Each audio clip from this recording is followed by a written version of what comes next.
My grandfather wore the same pair of leather boots for 11 years. 11 years. He bought them in 1928, just before the crash, for $350, which was nearly 2 full days of wages at the mill.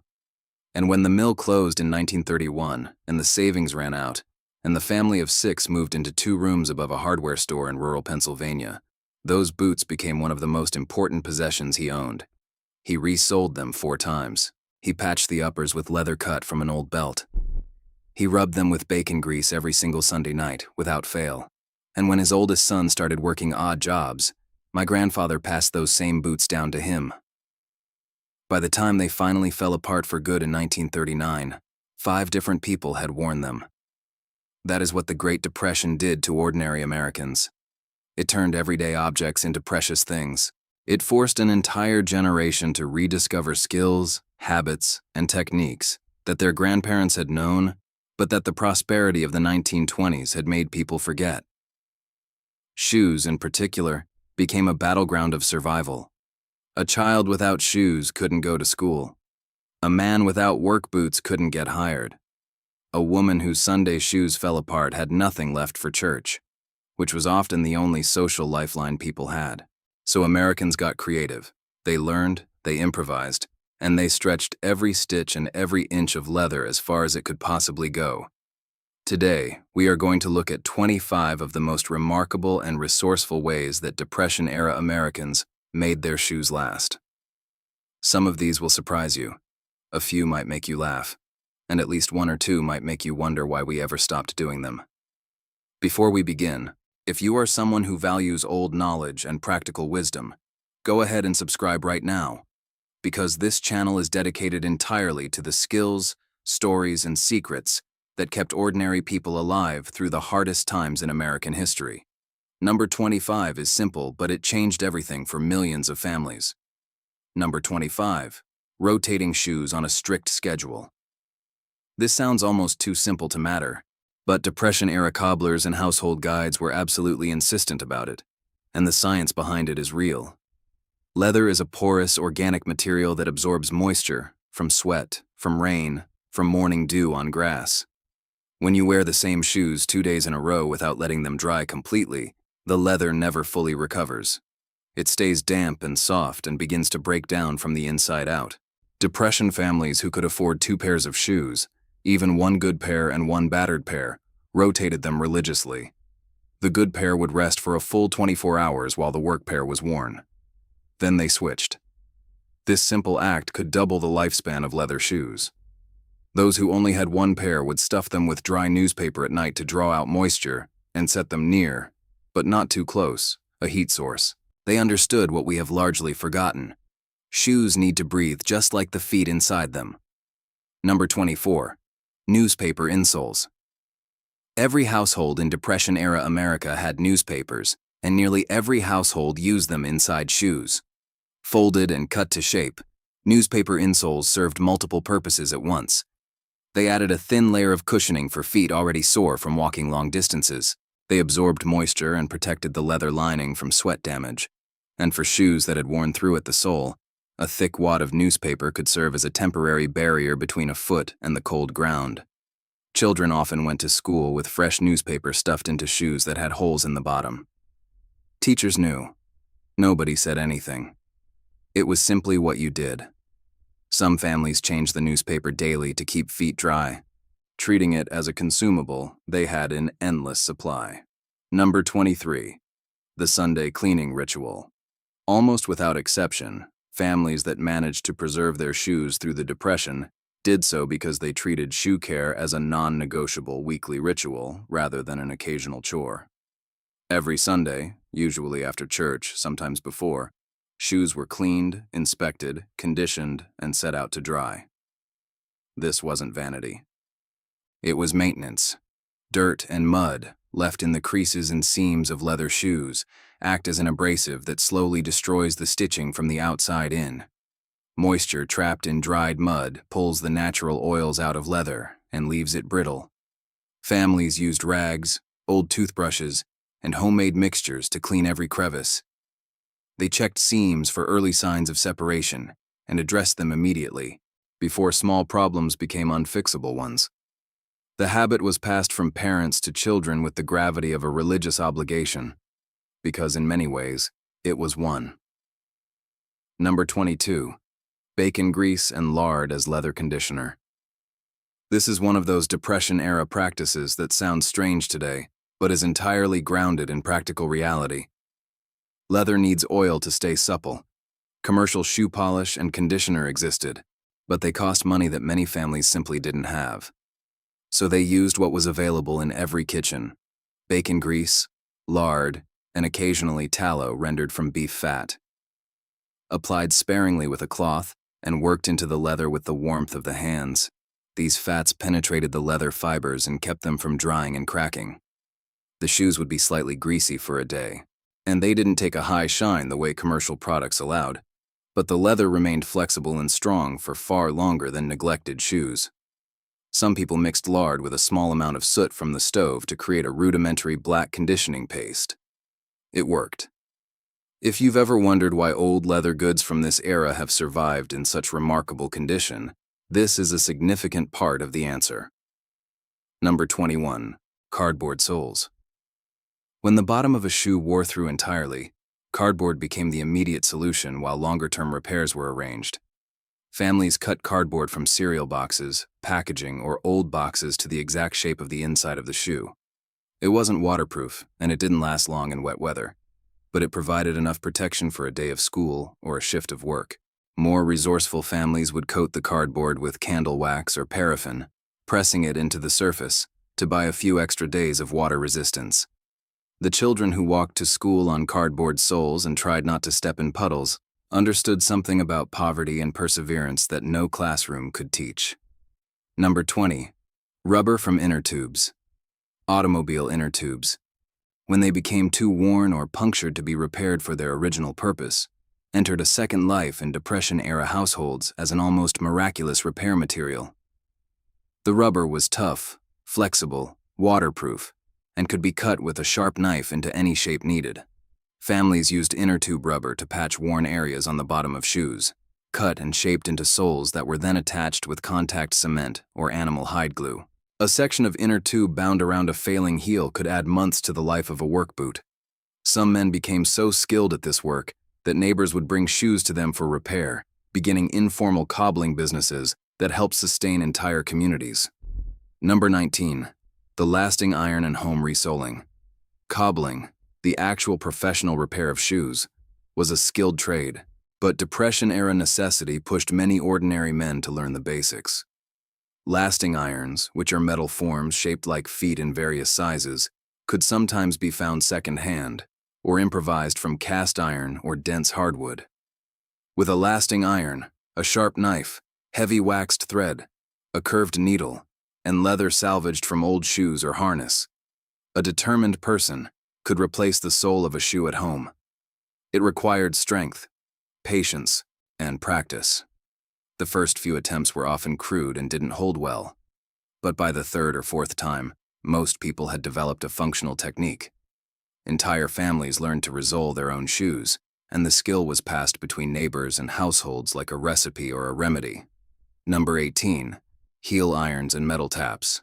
The heel is where shoes die first. The constant impact of walking erodes the heel faster than any other part of the shoe, and once the heel goes, the rest of the structure follows quickly.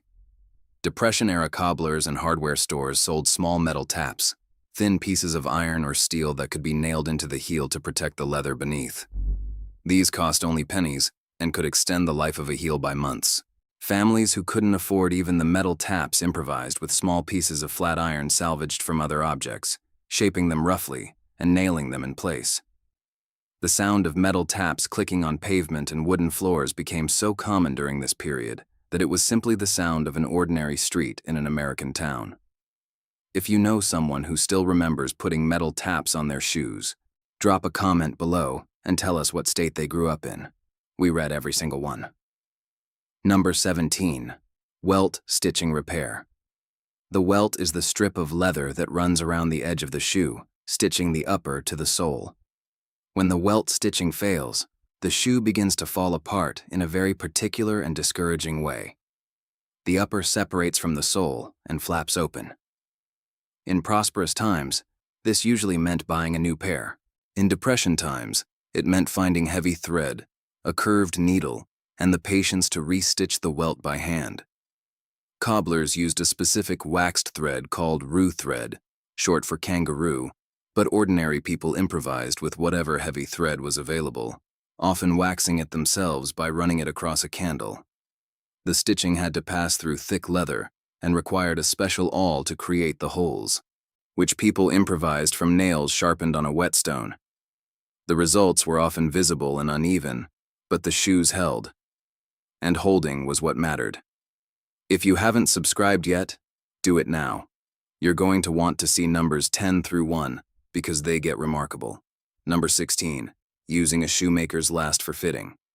Even people who couldn't do full cobbling repairs used a basic shoemaker's last, a foot-shaped form, to work on their shoes. The last allowed you to work on the shoe from the inside, hammering, stretching, and shaping the leather while it was supported and held in the right form. Without a last, working on a shoe was like trying to sew while the fabric is collapsing. With one, even a novice could manage meaningful repairs. Lasts were made of wood and were relatively durable. Families shared them among neighbors. A single last in a neighborhood might travel from house to house over the course of a winter, helping to keep a dozen families in wearable shoes. Number 15. Stretching tight shoes. As children grew and families couldn't afford new shoes, existing shoes that had become too small were carefully stretched to buy another season of wear. Leather, when wet, becomes temporarily elastic and can be stretched. Families would wet the inside of a shoe thoroughly and then stuff it as tightly as possible with wet newspaper or a carved wooden form while it dried. The leather would dry in the stretched position. For shoes just a half size too small, this technique could genuinely work, gaining enough room for a child to wear them for several more months. This was preferable to the alternative that some families resorted to, cutting open the toe of the shoe and sewing a piece of extra leather over the opening to create more room. Number 14. Dye and polish from natural sources. Commercial shoe polish was expensive and came in a limited range of colors. Depression households discovered or rediscovered natural dyes and polishing agents that cost nothing. Black shoes could be touched up with a paste made from soot and grease, or with ink from writing pens diluted slightly in water. Brown shoes were treated with strong brewed tea or coffee, applied with a cloth, which darkened the leather naturally and evenly. Some families use the juice of black walnuts, which produces a rich, dark brown stain that was actually more permanent than commercial dye. The walnut dye stained hands and clothing as well as shoes, which required some care and application. But the result was a shoe that looked presentable and well-maintained, even when the leather was aging and worn. Number 13. Bone polishing for shine. Once cleaned and conditioned, Depression-era shoes were often polished not with commercial products, but with a technique called bone polishing, using a smooth, hard implement. Traditionally, a bone, but practically any smooth, hard object, to burnish the surface of the leather. The process compresses the leather fibers, closes the pores slightly, and creates a natural shine that is actually more durable than wax-based shine because it comes from within the leather itself, rather than sitting on top. Old spoon handles, smooth river stones, and the edges of antler were all used as burnishing tools. Children in many families were assigned the task of bone polishing the family's shoes each weekend, a chore that took time and elbow grease but produced genuinely impressive results. Subscribe if you haven't yet. We still have 7 items left, and they include a technique that cobblers kept secret for decades. Number 12. Harness leather patches. In rural America during the Depression, horses and mules were still the primary working animals, and most farms had old harnesses in various states of wear. Harness leather is among the toughest leather ever produced, thick, densely tanned, and built to survive incredible stress. When portions of a harness finally became too damaged for its original purpose, the leather was carefully cut away and preserved for use as patch material.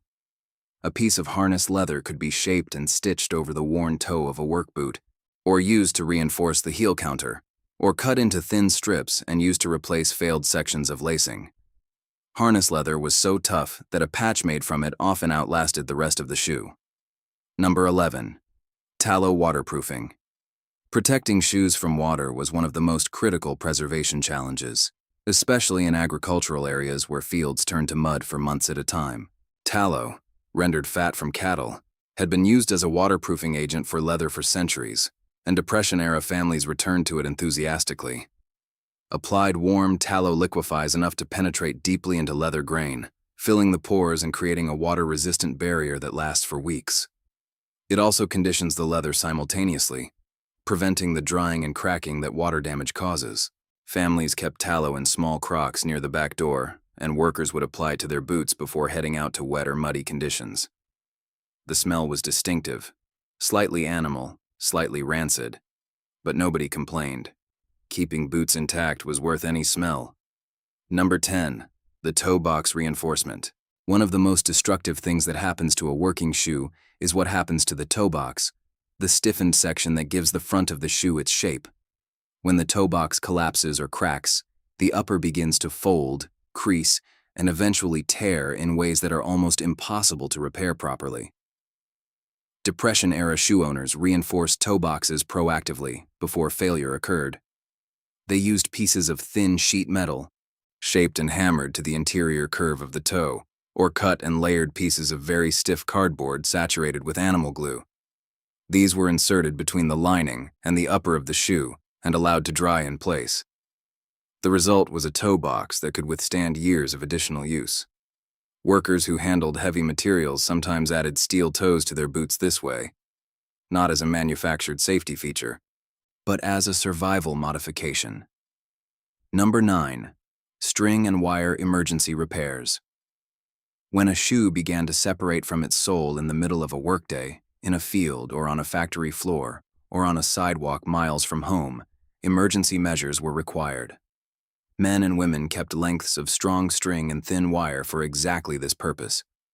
A shoe that was flapping open could be temporarily bound shut with a figure-8 wrapping of wire or heavy twine, threaded through holes punched with a nail that would hold the sole in place well enough to complete the day's work. The repair was ugly and uncomfortable, but it was functional.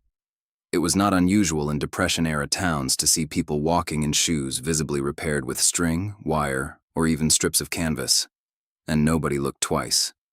Everyone understood. Number 8. Reusing shoes across family members. Shoes were handed down within families with a care and intentionality that is almost incomprehensible today. When a child outgrew a pair, those shoes were inspected carefully. If the upper was intact and only the sole was worn, the sole was replaced and the shoes were cleaned, conditioned, and passed to the next child in line, or to a neighbor's child of the right size. Adult shoes followed the same path. A man's Sunday shoes, when he got a new pair, which might happen once a decade, became his work shoes. His old work shoes went to his teenage son. Nothing was discarded while any useful wear remained. The average Depression-era shoe passed through 3 to 5 users before it was finally broken beyond repair. Even then, the leather was often saved for patch material. Number 7. Learning from cobblers for free. Professional cobblers in Depression-era towns understood that many families genuinely couldn't pay for repairs. Some worked on a trade or barter basis: eggs, firewood, help with the shop, garden produce. Others taught basic shoe repair skills to customers rather than doing the work themselves, understanding that a family that could do simple repairs would bring more serious repair work to the professional. This informal knowledge transfer was extraordinarily effective. Young men who spent an afternoon watching a cobbler work and asking questions came home able to resole a boot, restitch a welt, and punch and set new eyelets. The cobbler lost a little business in the short term, but built loyalty and community goodwill that sustained him through the hardest years. Leave a comment if your family had tricks for keeping shoes alive that we haven't mentioned yet. We might feature them in a future video. Number 6. Canvas and fabric uppers. When leather became impossible to source or afford, resourceful families began making or heavily repairing shoes using canvas, denim, and other heavy fabrics. The canvas tennis shoe, today's sneaker, was actually a Depression-era innovation that spread in part because canvas shoes were dramatically cheaper than leather. For families who needed to make their own shoes or repair existing ones, heavy canvas could be stitched over a failing leather upper, creating a hybrid shoe that was not elegant but was functional. Heavy denim from worn-out overalls was particularly prized as upper material because of its density and durability. Women who had lost their leather Sunday shoes sometimes made do with carefully constructed fabric shoes for warm weather, saving their remaining leather for winter. Number 5. The oven trick for dried leather. When leather had become so dry and stiff that it was cracking or threatening to crack, Depression families used a technique involving gentle heat to restore flexibility. The shoes were thoroughly coated with conditioning fat, lard, tallow, or whatever was available, and then placed in a very low oven, or set near but not directly on a heat source, for 30 to 60 minutes. The gentle heat caused the leather to open its pores slightly and absorb the fat more deeply than it would at room temperature, essentially drawing the moisture and oil back into the fiber of the leather. This technique could rescue shoes that looked beyond saving, restoring suppleness and preventing the catastrophic cracking that would have ended their useful life. It required careful attention. Too much heat could destroy the leather, but done properly, it was remarkably effective. Number 4. Rubber cement and contact adhesives. When rubber cement became commercially available in the early 20th century, it transformed shoe repair for ordinary people. Where previously a separated sole required stitching, which demanded tools, skill, and time, rubber cement allowed even a complete novice to rebond a separating sole in minutes. Depression-era households kept rubber cement on hand as a basic household necessity. Soles that were beginning to separate were cleaned, coated, pressed together, and waited overnight. The repair wouldn't last forever under heavy use, but it could buy weeks or months of additional wear, time enough to save money for a more permanent fix or for a replacement pair. Children who had learned the trick could often repair their own shoes without even telling their parents, handling the problem quietly on a Saturday morning before anyone noticed. Number 3. Building wooden clogs and sandals. When shoes finally wore out entirely, some Depression families turned to making footwear from scratch using wood. Wooden clogs and sandals require no leather at all, only a block of wood carved or shaped to the rough profile of a foot, with a strap cut from canvas, leather scraps, or even braided cord. The wooden sole is actually more durable than leather in many conditions, particularly in wet or muddy environments. Farm families in particular sometimes made wooden-soled work shoes for outdoor use, reserving whatever leather shoes remained for occasions that required them. Children in some areas wore hand-carved wooden clogs to school during the worst years of the Depression, and those children, now in their 90s and 100s, still remember the sound those shoes made on the school's hardwood floors. Number 2. The community shoe pool. This is one of the most extraordinary and most human stories to come out of the Depression, and it deserves to be better known. In certain close-knit communities, particularly in rural areas, small mining towns, and tight immigrant neighborhoods and cities, families developed informal systems for sharing formal shoes. The situation was specific. Many people had one pair of good shoes suitable for church, job interviews, or official business. These were used infrequently, but were irreplaceable. Neighbors who wore the same shoe size would share these shoes on a rotating schedule, borrowing them for a specific event and returning them cleaned and polished. Parents of multiple children in one community would lend their child's Sunday shoes to a neighbor's child on alternating Sundays, so that both children could attend church at least half the time in decent footwear. This required trust, mutual respect, and a level of community solidarity that is genuinely moving to contemplate. The people who participated in these arrangements never forgot them, and many described them, decades later, as among the most meaningful experiences of their lives. And now, number 1. The technique that Depression-era cobblers called the greatest shoe preservation secret they knew. A method so effective that it became the first thing professional shoemakers taught their apprentices, but that almost entirely disappeared from common knowledge within a single generation. This is the story of proper shoe trees and the science behind them. Number 1. Shoe trees and the art of shape preservation. Of all the techniques that Depression-era Americans used to extend the life of their shoes, none was more scientifically sound or more consistently effective than the use of proper shoe trees, and for those who couldn't afford commercial shoe trees, the careful making of improvised ones from wood. Here is what shoe trees actually do, and why it matters so profoundly. When a leather shoe is worn, The leather conforms to the shape of the foot, stretching in some places and compressing in others. When the shoe is removed, the leather attempts to return to its original shape, but rarely does so perfectly. Instead, it dries in the slightly distorted position it was in when removed, creased at the toe, collapsed at the sides, twisted at the heel. Every time this happens, the leather develops fold lines, and leather that folds repeatedly in the same place will crack along that line, just as paper that is folded and unfolded eventually tears. A shoe tree, a carefully shaped wooden form that fills the interior of the shoe completely, holds the leather in its correct position while it dries, preventing the fold lines from forming, maintaining the architectural integrity of the toe box, supporting the sides against collapse, and keeping the heel counter in its proper shape. Depression-era craftsmen understood something that modern consumers have largely forgotten, that a shoe worn with proper trees will last literally 3 to 4 times longer than the identical shoe worn without them. This is not a small difference.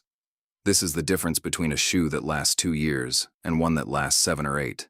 Families who had shoe trees, and some made them themselves from carved wood or from tightly packed bundles of rags and paper shaped into the correct form, treated them as seriously as they treated the shoes themselves.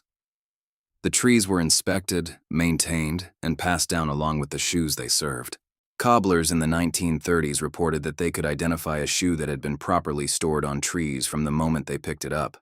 The leather was supple, the shape was true, the stitching was under far less stress. Those shoes were repairable. Those shoes had a future. The shoes without trees often came in already at the point of structural failure. The leather cracked and distorted beyond meaningful repair. In a decade when everything depended on making things last, the shoe tree was not a luxury. It was survival. The 25 techniques in this video represent something larger than shoe care. They represent a philosophy, a way of moving through the world that treated objects with respect, that valued skill over spending, that understood that careful maintenance is always cheaper than replacement, and that the knowledge of how things work and how to fix them is a form of genuine freedom. The people who lived through the Great Depression didn't just survive. They built the America that came after it, and they built it on the foundation of these habits and this mindset. The question worth asking is this: of the 25 techniques you just heard, how many do you already practice? And how many had you completely forgotten or never learned? Tell us in the comments. We genuinely want to know. And if someone in your family or community remembers other ways that shoes were made to last through hard times, share that story. This knowledge belongs to all of us, and every story you share helps keep it alive for the people who will need it next. We'll see you in the next video.